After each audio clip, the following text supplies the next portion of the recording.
Hello friends, আজকে আমি তোমাদের সামনে একটা খুব মজার স্ন্যাক্স রেসিপি নিয়ে চলে এসেছি। তো দেরি না করে ঝটপট রেসিপিটা শুরু করা যাক। আজকে যে রেসিপিটা বানাবো তার জন্য সেদ্ধ আলু লাগবে। তো এখানে দেখো আমি সেদ্ধ আলু নিয়েছি। এই সেদ্ধ আলুগুলোকে আমি কাটা চামচের সাহায্যে ম্যাশ করে নেব। দেখো আলুগুলো খুব ভালোভাবে ম্যাশ করা হয়ে গেছে।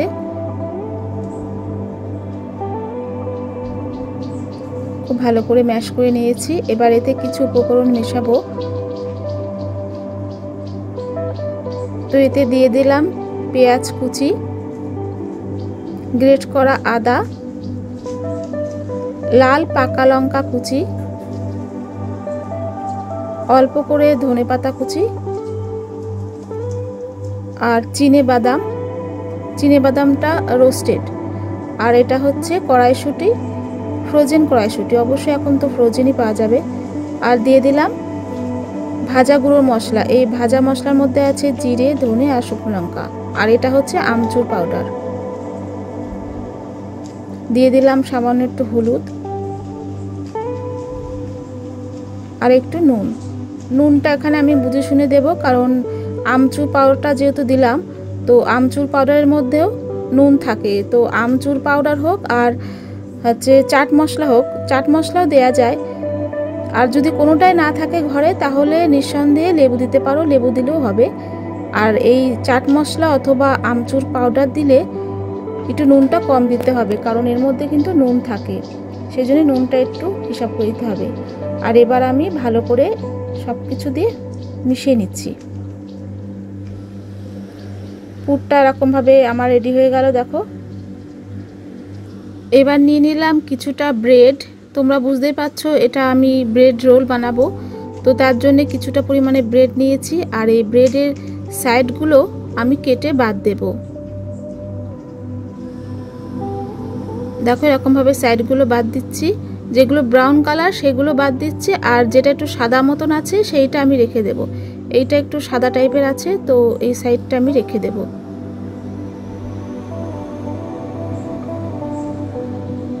এরকমভাবে সবকটা ব্রেড সাইড থেকে বাদ দিয়ে দেব।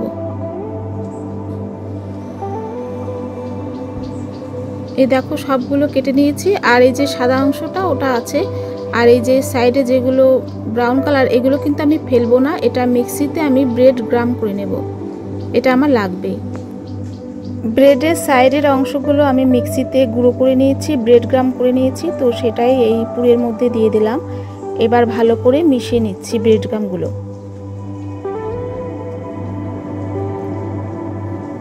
বাকি ব্রেড গ্রামগুলো এতে দিয়ে দিলাম। এই ব্রেড গ্রামগুলো দিলে কি হয়, এই পুরটা বেশ ভালো টাইট হয় আর খেতেও ভালো লাগে। তো এটা ভালো করে মিশিয়ে নিচ্ছি। পুর কিন্তু একদমই রেডি, এটা ভালো মেশানো হয়ে গেছে, পুর একদমই রেডি হয়ে গেছে। এবার আমরা নেক্সট স্টেপে চলে যাব। এবার একটা বয়েলে জল নিয়েছি, আর এই ব্রেডগুলো এই জলের মধ্যে চুবিয়ে পার তুলে নিতে হবে। আর যেগুলো এক্সট্রা জল সেটা এরকমভাবে চেপে চেপে বের করে দিতে হবে। আমি যেভাবে করছি তোমরা দেখো, জল যাতে না থাকে এরকমভাবে চেপে চেপে জল বের করে দিতে হবে। আর এরকম লম্বা মতন রোল মতন করে পুরটা এর ভিতরে দিয়ে খুব সুন্দরভাবে মুড়িয়ে নেব। অনেকটা ভেজিটেবল চপ যেমন হয় ঠিক ওরকম আকারে এই মোড়ানোটা হবে। এটা ঘামানোর কোনো দরকার নেই, মানে যদি একটু নরম হয়ে যায় এটা কিন্তু খুব সুন্দরভাবে হয়ে যাবে। আমি আবারও একবার দেখিয়ে দিচ্ছি। এটা কোনো বড় ব্যাপার না, এটা যে কেউ করতে পারবে। এরকমভাবে আলুর পুরটা দিয়ে মুড়ে নিতে হবে।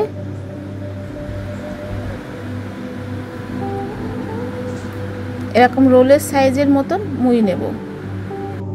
দেখো বন্ধুরা, ব্রেড রোলগুলো করা হয়ে গেছে। তো এই ব্রেড রোলগুলো আমি একটু রেস্টে দেব।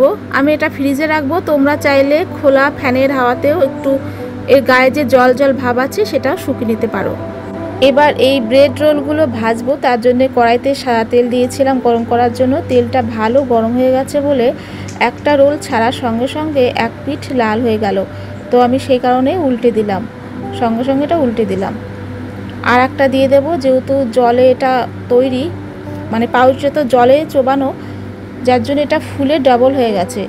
তো সেই জন্য আমি দুটো করেই এই রোল ভাজবো, কারণ বেশি দিলে আটকে যাওয়ার সম্ভাবনা থাকে। কিন্তু পরে অসুবিধা হয় না, যখনই গরম হয়ে মানে শক্ত হয়ে যাবে তখন কিন্তু ঠিকঠাক হয়ে যাবে। প্রথম দিকটায় মনে হতে পারে আটকে যাবে একটার সাথে একটা, কিন্তু এটা কখনোই হবে না, এটা খুব সুন্দরভাবে ভাজা হয়ে যায়। দেখো কত সুন্দর কালার হয়ে গেছে, পুরো গোল্ডেন কালার হয়ে গেছে, আর খুব মুচমুচে হয় এটা, যেহেতু এটা ব্রেড তো খুবই মুচমুচে হয়। এগুলো ভাজা হয়ে গেছে, এবার আমি তুলে নিচ্ছি তেল ঝরিয়ে।